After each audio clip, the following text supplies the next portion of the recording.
بسم اللہ الرحمن الرحیم الحمد للہ رب العالمین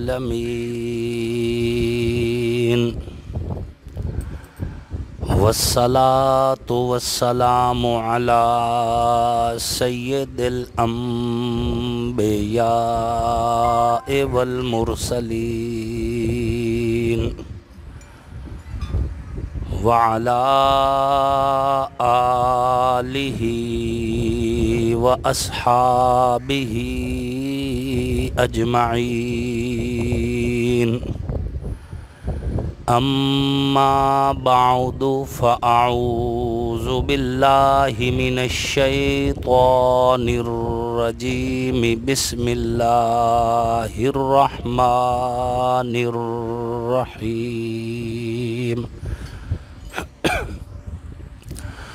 قل ان کنتم تحبون اللہ فاتبعونی یحببکم اللہ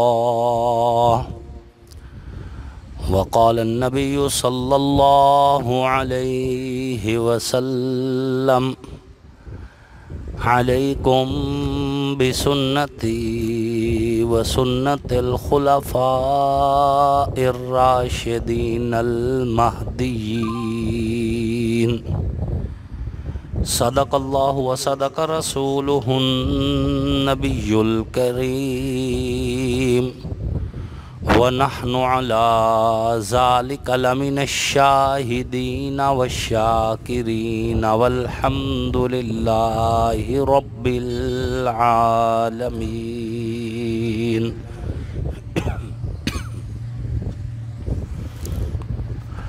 حضور آئے تو سر آفرینش پا گئی دنیا، اندھیروں سے نکل کے روشنی میں آ گئی دنیا، بجھے چہروں سے زنگ اترا ستے چہروں پہ نور آیا، حضور آئے تو انسانوں کو جینے کا شعور آیا۔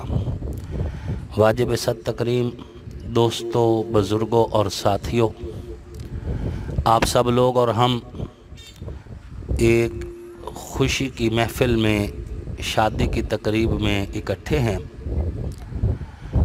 اور یہ اللہ کا کرم ہے کہ وہ چند منٹ جو ہم نے فارغ بیٹھنا تھا، چلو ہم کچھ باتیں اللہ رسول کی کر لیں گے، جس سے ہم سب کا دنیا آخرت کے اعتبار سے فائدہ ہو جائے گا۔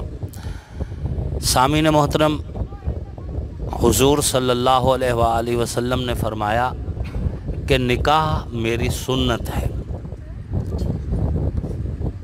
حضور علیہ الصلوۃ والتسلیم نے نکاح کو اپنی سنت فرمایا، اور فرمایا جو بندہ میری سنت سے منہ پھیرے گا وہ میرے طریقے پہ نہیں ہے۔ ایک دوسری حدیث میں فرمایا تزوجوا الولود الودود، ایسی عورتوں سے شادی کرو جو زیادہ بچے جنتی ہوں اور خاوند سے محبت بھی کریں۔ یاد رکھیے، اچھی بیوی کا مل جانا دنیا میں جنت کی نعمت مل جانا ہے۔ آپ اور ہم جب رشتے لیتے دیتے ہیں تو رشتے لیتے دیتے وقت یہ خیال رکھنا چاہیے کہ ہم جس کو رشتہ دے رہے ہیں یا جس سے رشتہ لے رہے ہیں وہ دیندار بھی ہے یا نہیں۔ رشتوں کے لین دین کے وقت ہمیشہ دینداری کو مد نظر رکھا کریں، اس لیے کہ دولت کو مد نظر رکھنا، لڑکی کے حسن کو مد نظر رکھنا، یہ یہود و نصارہ کا عمل ہے۔ یہودی جب کہیں رشتہ دیکھنے جاتے ہیں تو اس بات کا بڑا دھیان رکھتے ہیں کہ لڑکی امیر کتنی ہے، اس کے گھر والے امیر کتنے ہیں۔ عیسائی جب کہیں سے رشتہ دیکھنے جاتے ہیں تو وہ دیکھتے ہیں کہ لڑکی خوبصورت کتنی ہے، وہ حسن جمال کو مد نظر رکھتے ہیں۔ جبکہ حضور صلی اللہ علیہ وآلہ وسلم نے آپ کو اور ہمیں یہ حکم دیا ہے کہ جب رشتہ دیکھنے جاؤ یا رشتے کا ارادہ کرو تو دینداری کو مد نظر رکھا کرو۔ دینداری جب ہم مد نظر رکھیں گے تو دنیاوی سارے معاملات اس کے ضمن میں آ جاتے ہیں۔ یاد رکھیں جہاں سے آپ رشتہ لے رہے ہیں وہ جتنے بھی امیر ہوں وہ مال و دولت انہی کا ہے، ہمارے پاس تو صرف ان کی بیٹی ہی آنی ہوتی ہے نا، اور اس بیٹی کے ساتھ جہیز کا مطالبہ کرنا، کہ مطالبہ کیا جائے کہ فلاں فلاں جہیز دیا جائے، تو یہ تو حرام ہے شرعاً۔ ماں باپ اپنی مرضی سے اپنی بیٹی کو کچھ دے رہے ہیں تو اس میں کوئی حرج نہیں، لیکن اگر بچے والوں کی جانب سے مطالبہ کیا جا رہا ہے کہ فریج بھی ہونی چاہیے، CD70 موٹر سائیکل بھی ہونی چاہیے، ساتھ کلر ٹی وی بھی ہونا چاہیے، ساتھ سلائی مشین بھی ہونی چاہیے، فلاں فلاں چیزیں ہونی چاہیے، تو یہ بڑی ہی مطلب بے شرمی والی بات ہے اور غیر شرعی بات ہے۔ آپ مطالبہ نہیں کر سکتے۔ باقی اپنی بیٹی کو اگر کوئی دینا چاہے، جتنا دینا چاہے وہ دے سکتا ہے۔ حضرت حسن بصری رحمۃ اللہ علیہ نے جب اپنی بیٹی کی شادی کی تو اس دور کے بادشاہ بھی اتنی شاندار شادی نہیں کر سکے تھے جتنی انہوں نے اپنی بیٹی کے رخصتی کے وقت کی۔ حضور صلی اللہ علیہ وآلہ وسلم نے بھی اپنی بیٹی کو جو اس وقت سامان دیا تھا آج کے اعتبار سے وہ بھی بہت زیادہ قیمتی ہے، اور آپ حضرات اکثر نا نکاح کے وقت کہہ دیتے ہیں جی مہر فاطمی لکھ لو جی، اور جب مہر فاطمی کی بات کی جاتی ہے اچھا نقد دو تو 5000 جیب سے نکال کے جی یہ 27 روپے جی، یہ 27 روپے رکھ لو جی، یہ مہر فاطمی ہے۔ اللہ کے بندو آج کے دور میں مہر فاطمی جو ہے یہ کم از کم 1.5 سے 2 لاکھ کے راؤنڈ اباؤٹ جا کے بنتا ہے، پھر بھرو اگر کرنا ہی ہے تو۔ اس وقت مطلب حضرت علی رضی اللہ تعالیٰ عنہ نے سیدہ طاہرہ بی بی فاطمہ الزہرا سلام اللہ علیہا کو جو حق مہر دیا تھا وہ حضرت فاطمہ الزہرا کے شایان شان دیا تھا۔ یہ نہیں کہ حضرت علی کوئی غریب تھوڑی تھے، یہ لوگ امیر ترین لوگ تھے، بس گھروں میں جب کبھی فاقے آ جاتے تھے وہ اس وجہ سے کہ یہ صدقہ خیرات بہت کیا کرتے تھے۔ ان کے ہاں گھر میں فاقہ جو ہوتا تھا، چاہے حضور صلی اللہ علیہ وآلہ وسلم ہو، چاہے حضور کے صحابہ اہل بیت ہوں، فاقے غربت کی وجہ سے نہیں تھے، صدقہ خیرات کثرت کرنے کی وجہ سے تھے۔ جو کچھ ہوتا تھا اللہ کی راہ میں لگا دیتے تھے۔ ان کو خرچ کرنے کا مزہ آ گیا تھا، ان کو پتہ چل گیا تھا کہ اللہ رب العزت نے خرچ کرنے والوں کو دنیا آخرت کی عزتوں کا وعدہ کیا ہے۔ تو سامعین محترم، مسلمان جب رشتہ کرتا ہے تو وہ مال و دولت کو بھی مد نظر نہیں رکھتا، حسن جمال کو بھی مد نظر نہیں رکھتا، وہ جو ہے دینداری کو مد نظر رکھتا ہے۔ حضرت عمر رضی اللہ تعالیٰ عنہ خلیفہ وقت ہیں اور ان کے دور خلافت کے اندر ایک رات گشت کر رہے ہیں اور ماں اپنی بیٹی سے کہہ رہی ہے بیٹا دودھ میں پانی ملا دو۔ بیٹی نے کہا اماں امیر المؤمنین حضرت عمر نے روکا ہے دودھ میں پانی ملانے سے، انہوں نے کہہ رکھا ہے کہ سزا دی جائے گی اگر کوئی دودھ میں پانی ملائے گا۔ تو اس کی ماں نے کہا بیٹا عمر کوئی دیکھ رہا ہے؟ تو آگے سے بیٹی نے کہا اماں عمر نہیں دیکھ رہا، عمر کا رب تو دیکھ رہا ہے، عمر کا اللہ تو دیکھ رہا ہے نا۔ حضرت عمر باہر یہ بات سن رہے تھے، ان کے ہاتھ میں کوئی پتھر یا جو چیز تھی اس سے نہ اس دیوار پر انہوں نے نشان لگا دیے اور چلے گئے۔ دوسرے دن پیغام بھیجا اپنے نمائندے بھیج کر کہ رات کو جس دیوار پر ہم نے نشانی لگائی تھی اس گھر میں جاؤ اور وہ بچی جو اپنی ماں سے دینداری دیانتداری کی بات کر رہی تھی ان سے کہو کہ میں اس بچی کو اپنے بیٹے کے رشتے کے لیے لینا چاہتا ہوں، میں چاہتا ہوں یہ میری بہو بن جائے۔ وہ رشتہ مانگ لیا صرف اس بیٹی کی دیانتداری کی وجہ سے۔ پھر اس رشتے کی برکت کیا ہوئی؟ حضرت عمر بن عبدالعزیز جیسا متقی انسان اس بچی میں سے پیدا ہوا، اس کی نسل میں سے۔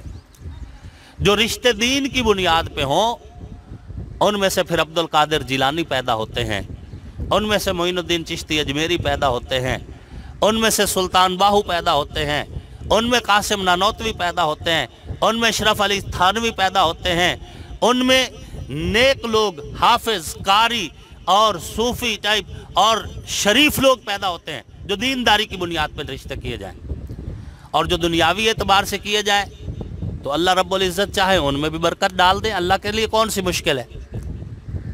اللہ کے لیے کوئی مشکل نہیں، لیکن آپ لوگ اگر دین کو مد نظر رکھو، اللہ کی قسم مال و دولت بھی اللہ آپ کو دے گا، حسن جمال بھی دے گا۔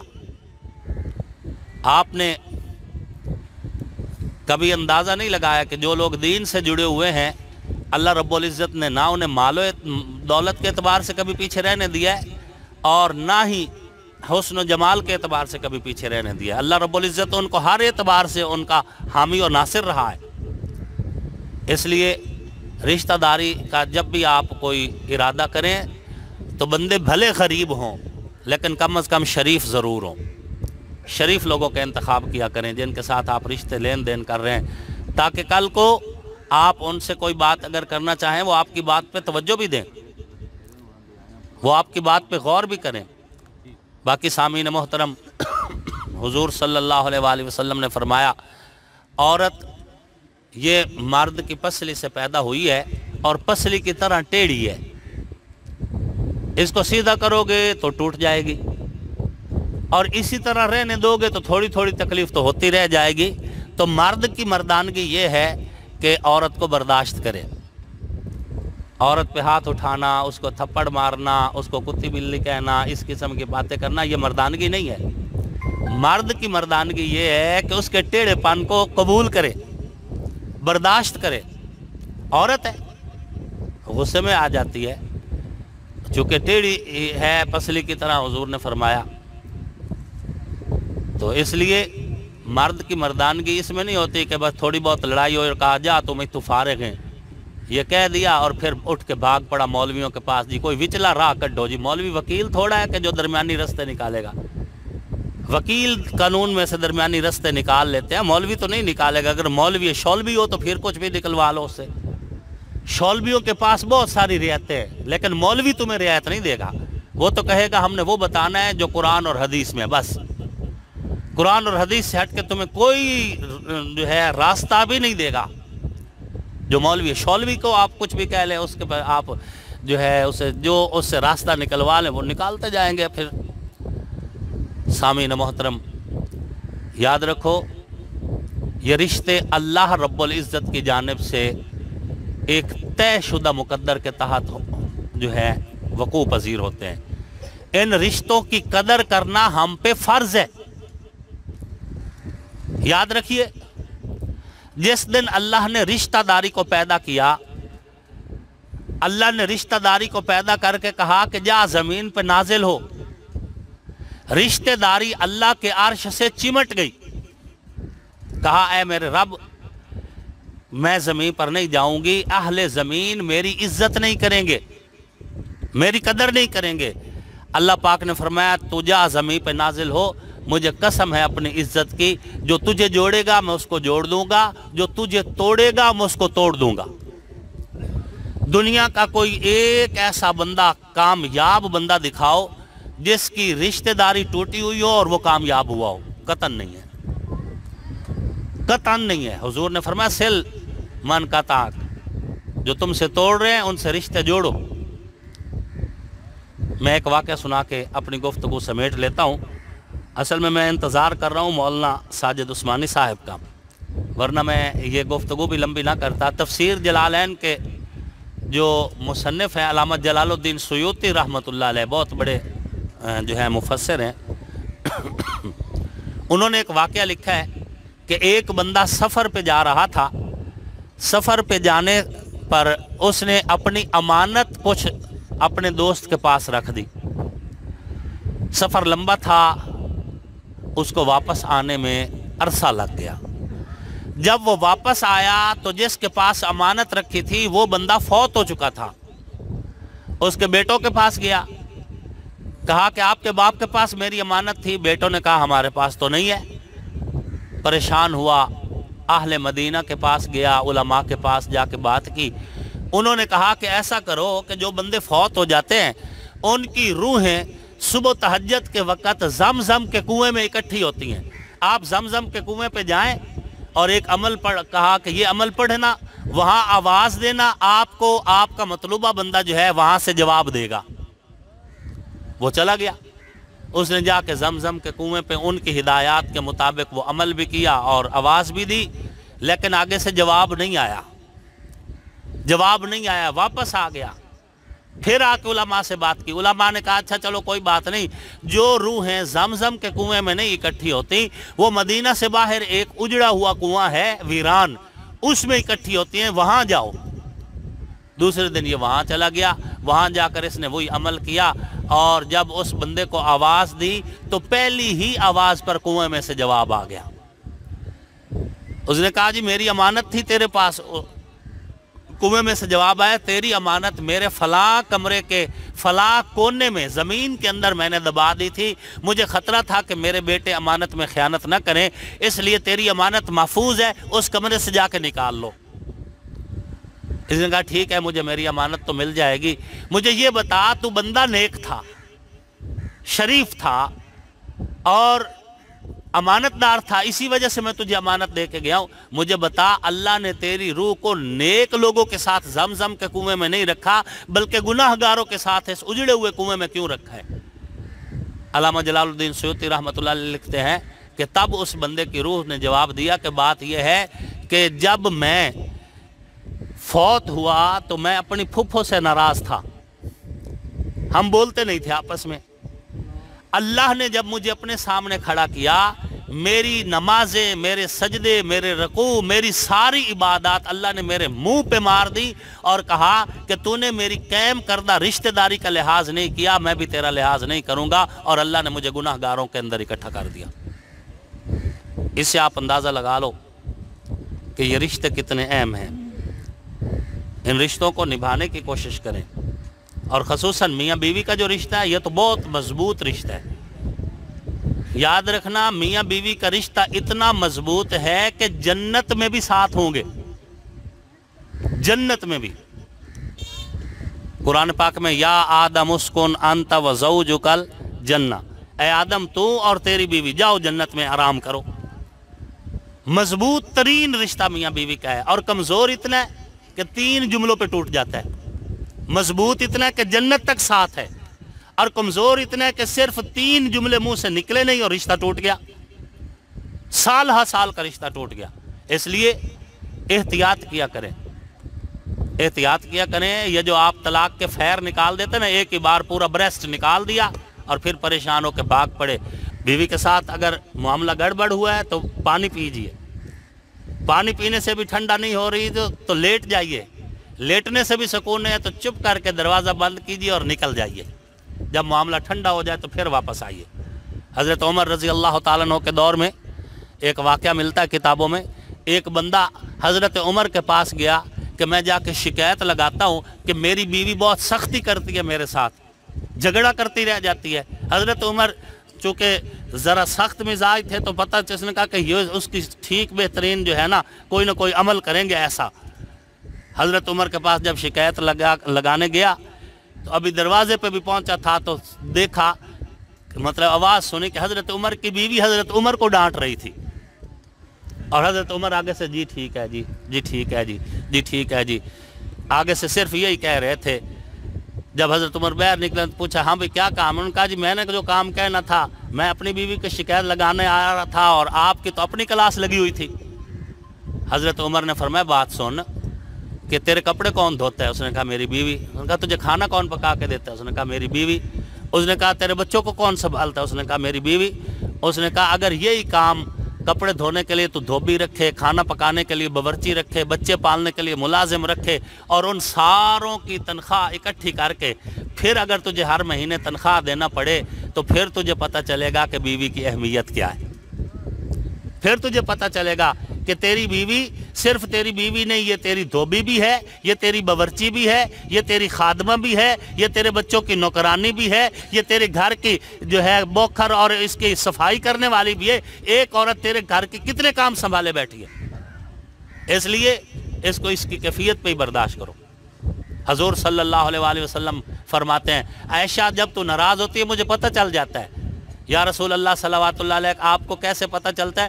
حضور نے فرمایا اس لیے کہ جب تو خوش ہوتی ہے تو کہتی ہے محمد کے رب کی قسم، اور جب تو مجھ سے ناراض ہوتی ہے تو کہتی ہے ابراہیم کے رب کی قسم۔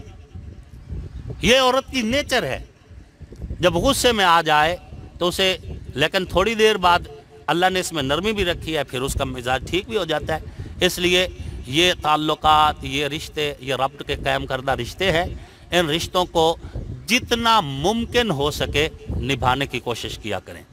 میں اس موقع پر اپنے ان تینوں بھائیوں کو جو ہے بھائی عمر فاروق صاحب کو، بھائی ضیاء الرحمن صاحب کو، بھائی محمد یوسف صاحب کو جو ہے مبارکباد دیتا ہوں۔ اللہ رب العزت ان کے اس نئے سفر میں برکت نازل فرمائے اور ان کو ہر وہ خوشی نصیب فرمائے جو ایک بندہ مومن کو ایک نیک بیوی سے حاصل ہوتی ہے، اور ہر وہ مقصد جس کے لیے شریعت نے نکاح کو لازم قرار دیا ہے اس مقصد کے حصول کا ذریعہ بنائے۔ اور ایسے موقع پر دعا کرتا ہوں کہ جن جن لوگوں کے بچے اور بچیاں رشتوں کے قابل ہیں، اللہ انہیں دینی، ایمانی، مخلص رشتے نصیب فرمائے، اور جن جن کے رشتے ہو چکے ہیں اللہ ان کے گھروں میں سکون اور آباد کاری کا انتظام فرمائے۔ وما علینا الا البلاغ المبین۔